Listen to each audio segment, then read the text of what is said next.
घरमै राम्रोसँग कुच्चो बाट्न सकिन्छ। सुरुमा मिलाउने टुप्पीमा बराबर बनाएर यसरी ठुलो सानो मिलाएर बिचमा सानो मिलाएर राख्नुपर्ने हुन्छ र लाइटर चक्कुको आवश्यकता पर्छ र हामीलाई सुत्ली डोरीबाट बाट्न सकिन्छ।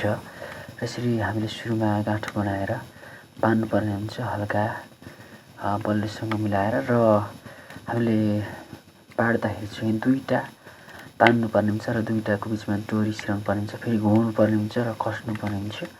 फेरि दुईवटा कुच्चो लिने र बिचमा डोरी छिराउने, फेरि फन्को बार्ने, अनि दुईवटा लिने, फेरि फन्को बार्ने, दुईवटा छोड्ने। यसरी सजिलोसँग घरमै हामीले छिटोसँग कुच्चो बाट्न सकिन्छ गाइज। यो चाहिँ एक तरिका भयो गाइज। विभिन्न तरिकाले बाट्न सकिन्छ। हामीले दुईवटा तिनवटा जसरी पनि कुच्चोहरू बिचमा सुत्ली डोरी छिराउन सकिन्छ र विभिन्न तरिकाले विभिन्न रङ्गिन बिरङ्गीका डोरीहरूबाट चाहिँ कुच्चो राम्रोसँग बाट्न सकिन्छ।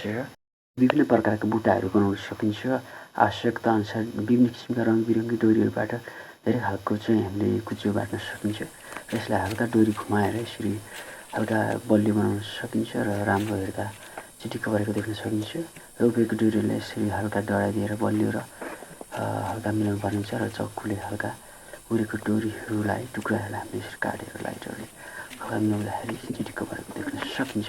र यसलाई हामीले सर्वको अथवा कुनै हातले काटेर फेद राम्रोसँग मिलाउन सकिन्छ। र त्यही कुच्चोकै हामीले चाहिँ छेडी अथवा डाँठको रूपमा हामीले यसरी बलियो बनाउन सकिन्छ अथवा काठको टुक्राहरू चाहिँ हामीले यसलाई हालेर छेडीको रूपमा बलियो बनाउन सकिन्छ।